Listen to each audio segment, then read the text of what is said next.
Support comes from the Missouri Forest Products Association, providing more than 41,000 jobs in the production of wood pallets, railroad ties, white oak barrels, hardwood floors, and more. Details at choosewood.com. This is St. Louis on the Air from St. Louis Public Radio. I'm Elaine Cha. If you've been anywhere near Facebook, Instagram, or TikTok, or you've got a phone that takes and holds photos, it's very clear we are fully in graduation season. That means students all the way from small fry advancing to kindergarten, to high schoolers cheesing with diplomas, to college and grad students adding new letters or certifications to their names. There's another set of folks who've just graduated too. Their learning hasn't come in a typical classroom or lecture hall, though. Instead, graduates of the Free Us Group track program have earned their certificates through a restorative justice-centered program run by the Freedom Community Center. Here to talk with us about that program and its origins, we welcome Kayla Thompson, co-program director for the Free Us Group track program at Freedom Community Center. Kayla, thank you for being here. Thank you for having me. Let's start off on the ground level. What is restorative justice? Sorry. Restorative justice is an opportunity for folks to take accountability for harm that they may have caused. It restores and repairs harm, restores relationships that people have with others. It's a long process, but it's an alternative to carceral punishment. Mm-hmm. And by carceral, you mean being put into prison? Yeah. Okay. Now, how does FCC, Freedom Community Center, put restorative justice into practice? So our Free Us Group Track program is an example of that. We have this 12-week program where we get folks that are being held on no bond in the City Justice Center. We advocate for their release to go to our sponsored recognizance program. And they'll do nonviolence classes, group therapy, individual therapy. And we just give people the opportunity to restore and repair harm that they may have caused through these classes and through relationship building and through therapy. Mm-hmm. And in what kinds of cases is there no bond? It really just depends on what the judge decides, honestly. So the case can be assault, the case can be murder, the case can be, it can be a misdemeanor. And the judge can say, this person is a flight risk. They may not come back to court if we give them a bond, or this person is a danger. And so it's really just up to the system to decide who gets to get out and who doesn't. Mm-hmm. So FCC, in some sense, then, is saying, we're going to take care of this person. You should let them come to us. Yes. It's community release. Oftentimes we see that bond and bail serves people that are privileged, because if you get a bail, sometimes it's like really expensive, and only wealthy people can afford to get out of jail. And so what we're seeing is marginalized people are the folks that are being kept incarcerated because they can't afford bail or they're given no bond. Kayla, you lead the group program track. Who is able to participate in the program? So we take anyone that has been certified as an adult, so folks that are in St. Louis City specifically, serious charges. They don't have to have a history of like charges or cases, but they can have new cases or old cases. We'll take them if they're being held in no bond. And how many classes so far have graduated since FCC was founded? We've graduated 2. FCC is 2 years old now, and we are recruiting for our 3rd class right now. And what's the relationship that you have with those folks who are participating? So I am the co-director of programs. I helped create our curriculum, kind of changed a few things. This past cohort, I facilitated our nonviolence classes, facilitated our restorative justice circles that we did every class, really created the program. So created like the activities and things that we did, the community building activities that we did with each other, and just really did a lot of relationship building. I didn't do it on my own though. I have a great team of folks. We have violence intervention specialists that are the mentors. They also co-facilitate the nonviolence classes. They also advocate at court, attend court with participants, have lunch, go to dinner, help you clean your house. It just depends on what you need.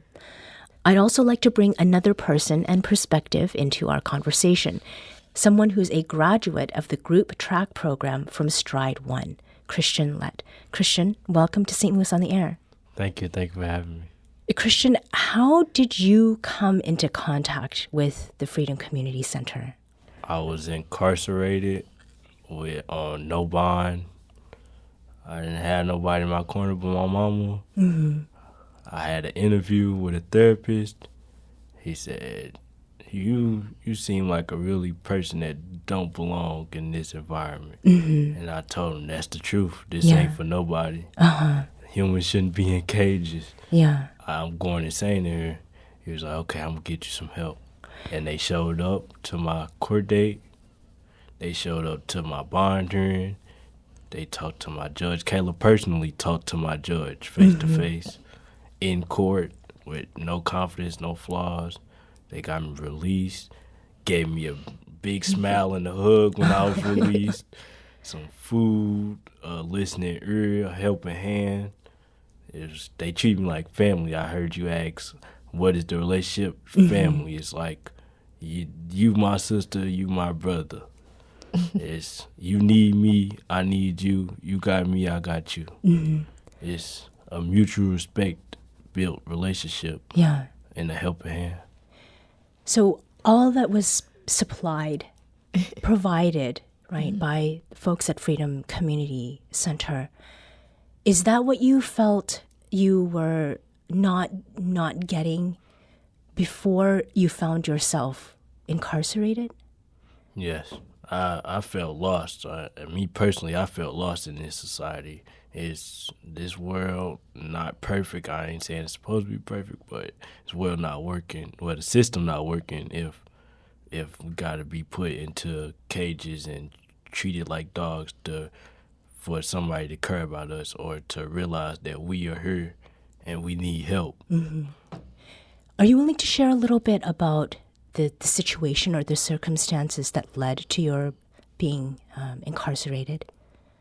How I ended up in incarceration, I was a juvenile, and I got into some trouble as a juvenile, and then I was sent to DYS, which is Division of Youth Services. Okay.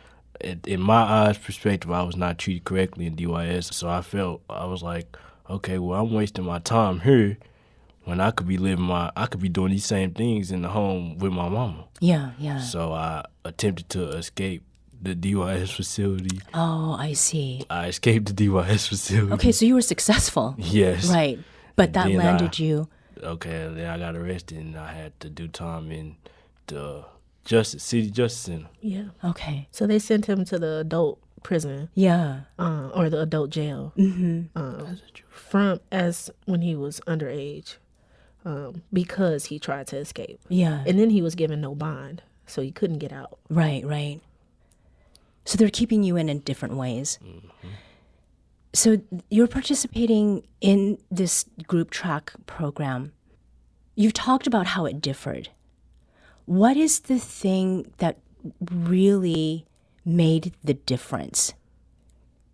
So what you experienced with the group track program, and then what you were supposed to be getting, DYS, and then while you were incarcerating. It was, for me personally, the humanality, the persistence, the actual care, the one-on-one talks, the actual checking in, the calls, the texts, the real concern. The system don't have no current concern for people who are incarcerated. They treat you as if you are a number, a statistic, or an inhumane person, as if you are a robot without emotions and feelings and trauma. So you had mentioned Kayla, that there is individual and group therapy that is part of the program. Yeah. Which of those did you find most helpful, Christian? All of them. All of I loved all them classes. The class was so strong and intellectual that you would be thinking about something from 3 classes ago today, and you'd be like, oh, this relate to a class from 3 weeks ago. Yeah. Or you would be going through a life experience and you had to call your mentor and be like, didn't we just talk about this last week? So I appreciated all the classes. I used them all. Kayla, what do you say to people who are predisposed to think of justice as something that should be punitive or more penalty-driven? I say that people can't heal in isolation. And when we put people in cages, we are forcing them to be isolated from others. And it's impossible for you to experience support or for you to heal through trauma when you are by yourself. And so I think this is the solution to harm, to community trauma that we're seeing, is that we pour our resources into our community in things like restorative justice work. Mm-hmm. In what way is this your community, Kayla? This is my community. I'm working with people that look just like me, Black and brown people. When I look at Christian, when I look at the other participants, I see my family members. Mm-hmm. I see people I grew up with.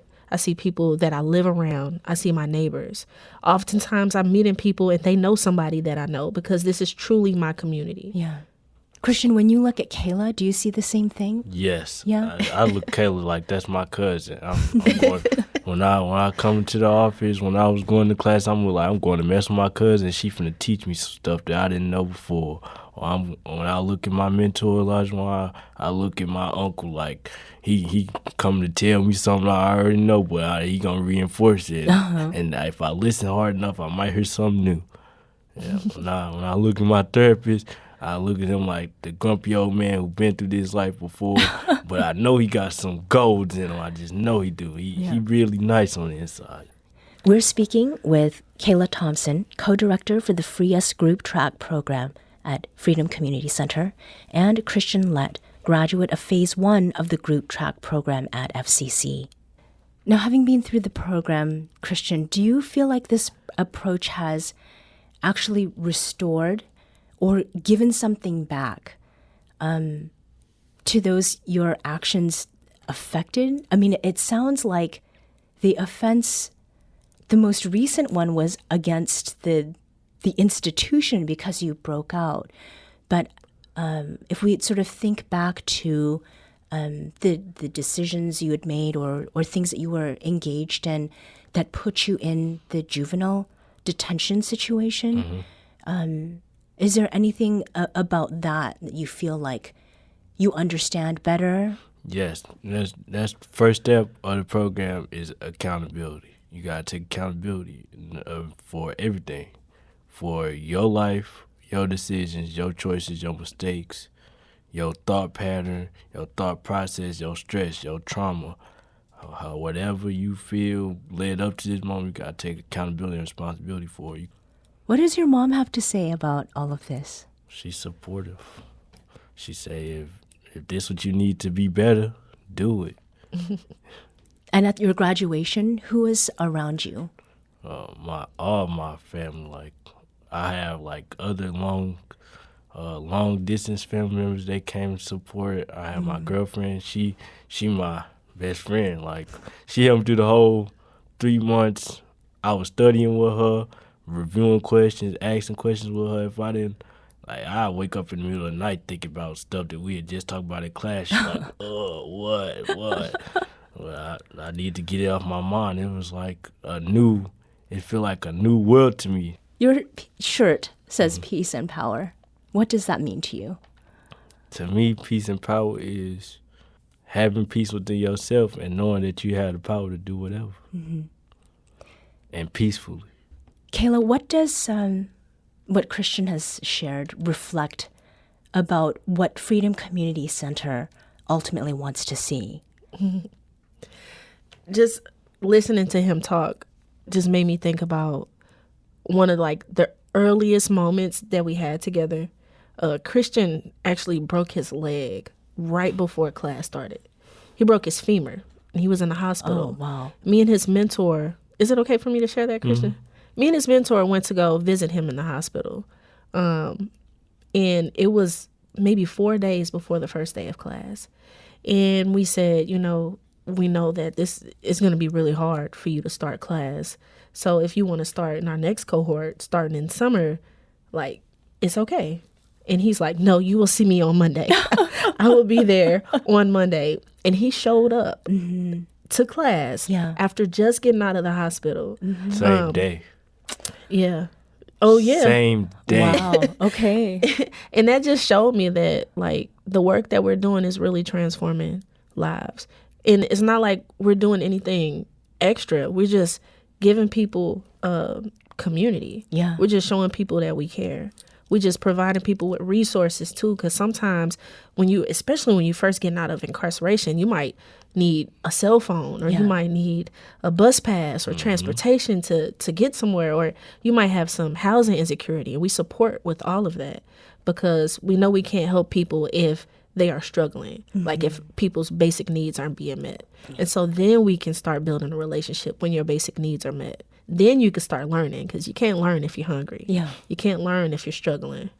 You have something that you wanted to add? It was the opportunity for me. That's all I've asked for.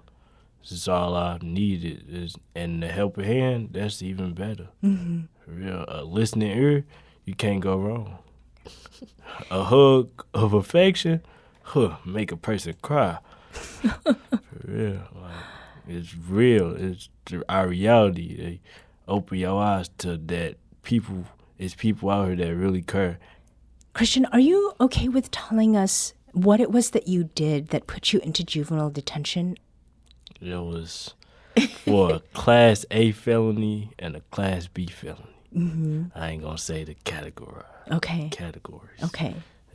Just know they was high class felonies. Okay. Yeah. Now, according to the Missouri Sentencing Advisory Commission, a Class A felony would result in a term of years not less than 10 years and not to exceed 30. That's a big range, or life imprisonment. And then a Class B felony is a term of years not less than 5, not to exceed 15 years. So, Christian, when you were first charged, what did you think your future held? Jail cell. That's the truth. All right, once you in the jumpsuit, it ain't no future. Once you behind that cell door, ain't no other life. Mm-hmm. Once you put on them shoes, it's a uphill battle. It's a struggle. So compared to the jumpsuit and the cell, when you were in a dress suit and a robe, graduation on stage with your fellow program participants, what did you think about your future then? It felt bright. It felt different. It felt new. It felt like I could rule the world. I could become a king, a baron. It felt like the old times. It felt like freedom. It felt like freedom. It felt like I am who I'm supposed to be and not who they want me to be. It felt like I was doing the right thing for me and for other people. It felt good to see my mama smiling happy again. It felt good to be able to hug her and say, I'm proud of you. It felt good for other people that don't even know me to come pat me on my back and saying, good job, you did it. Mm-hmm. Now keep going. It felt good. Kayla, you could have brought other people with you. Why is it that you decided to have Christian sit next to you today? Christian's case is disposed of. So Christian no longer has to attend court because his case is closed. And I think he really shows the work that we're doing through his dedication, through his participation in our program, and how he always strives to keep going. He recently got his high school diploma, actually at graduation. I think he took his last test like a couple days before graduation. And so I'm seeing him trying to rebuild his life after spending, what was it, a year incarcerated? Almost 2 years. And I wanted him to be able to share his life and his experience with others, to show, like, people should not be in cages. His life could have been completely different if he wasn't given an opportunity to do something different. And now that road is open. If it wasn't for FCC, I'd still be in the cell right now. So what are your plans next? And you're saying this on radio, so there's accountability not only with Kayla and your mentors. My next steps is to continue to work. The FCC gave me opportunity. I want to help another person receive an opportunity. Kayla Thompson is co-program director for the Free Us Group Track program at the Freedom Community Center. Christian Lett is a graduate of the Freedom Community Center's Stride One Group Track program. Thank you both so much for talking with us today. This episode was produced, recorded, and edited by Maya Norfleet.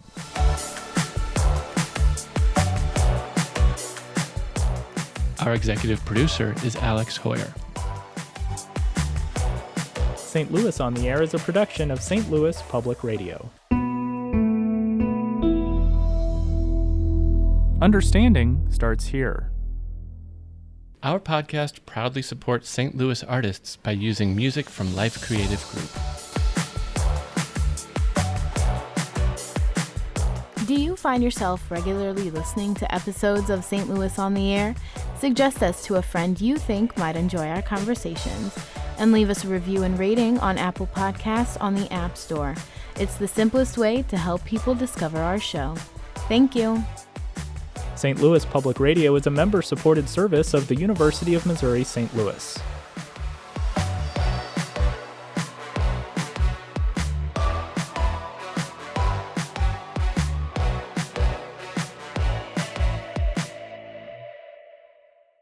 Support comes from the Missouri Forest Products Association, committed to conservation and careful management of the state's forests to make them more resilient and better habitats for wildlife.